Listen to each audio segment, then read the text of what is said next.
My name is Jorge Gutierrez. I'm a queer undocumented Mexicano. I was born in the beautiful state of Nayarit in a very small rancho named El Cora. Grew up there till I was 10 years old. And then I came over with my mother and my 4 siblings. And we ended up residing in Orange County up until pizza joint, and it was a Saturday afternoon. I think like I got off at 2 p.m. I remember all of these details. And she picked me up, and then we were coming to a red light on 17th and Main Street in Santana.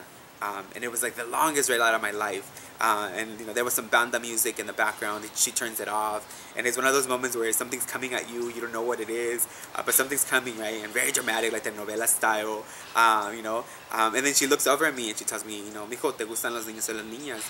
Do you like boys or girls?" Well, you know, boys back then. I like men now. And so, you know, and for a moment I thought about lying and say, you know, I like me gustan las niñas, I like girls, only because I remember how violent my dad had been, you know, towards me, and for, you know, for me even not knowing who I was, but my dad, I guess, already saw, right, that there was something different about me. He didn't like it. And so all that came back to me, and, you know, and I thought a few seconds about, you know, not about lying, but, you know, I was like, no, I gotta stay true to myself, and as long as I do that, everything will be okay. And so I tell her, you know, me gustan los niños. Then the light finally turned green, and then she pulls into the nearest, you know, parking lot, very dramatic, you know, and here like, and then she tells me to get off the car, and here I am, and, you know, I'm like, oh my god, I'm gonna get disowned, I'm in my uniform, this is not cute. But, you know, she gets off the car as well, and, you know, turns around the car and comes to me, you know, with, you know, tears in her eyes, and she tells me, a lo mejor no puedo entender esto, pero lo vamos a sobrepasar con mucho amor, y yo te quiero, tú eres mi hijo, y como madre lo único que puedo hacer es amarte. And so for her to tell me those words when I was 15 years old, I really feel she clipped a pair of wings on my back, and I was able to really embrace my identity as gay and to not be ashamed of that. And, you know, my mom is really fierce, you know, I in a way, right, that growing up, you know, I think HIV instilled a lot of fear in me, right, and so when I started getting sexually active, right, that was always behind my head, right, on the back of my mind, and it really didn't allow me to really enjoy those moments, right. And so as opposed to, you know, being an opportunity for education and say, take care of yourself, this is how you do it, it was more of like, if you do this, then you're more likely to have HIV, right? And so there's this whole disconnection of, you know, and I feel like a lot of shaming went into that, right?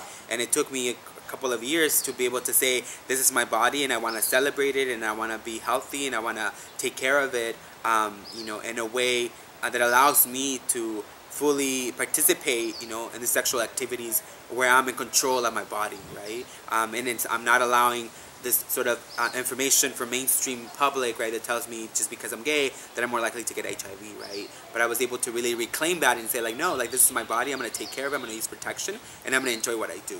And so I think it took me a couple of years to get to that moment, and I think that's a lot of us, you know, especially a lot of like LGBT immigrant youth, right? We go through a lot of these things. A lot of the information comes from, you know, sort of a second source, and it doesn't come from people like ourselves being able to have these conversations, right? And say like, hey, this is my experience, this is how I came into terms about this, and that's how we should be looking out for each other, right? And making sure that we're able to celebrate our identities as queer people, and really get rid of the shame and fear that is so often, you know, part of our identities. So to those, you know, LGBT immigrant youth, you know, you're beautiful and fierce, and as you come out, you know, remember that our coming out experiences are very different and unique. That for us, when we talk about coming out, you know, we need to talk about our mothers and our sisters and our fathers and our community. For us, it's not just one single, it's about me, it's about our whole community coming out with you. And so that, you know, always keep that in mind, and don't let that shame you, and don't let that make you think that you're inferior. We are beautiful brown people, and that we can be fierce, you know, on the dance floor and outside the dance floor.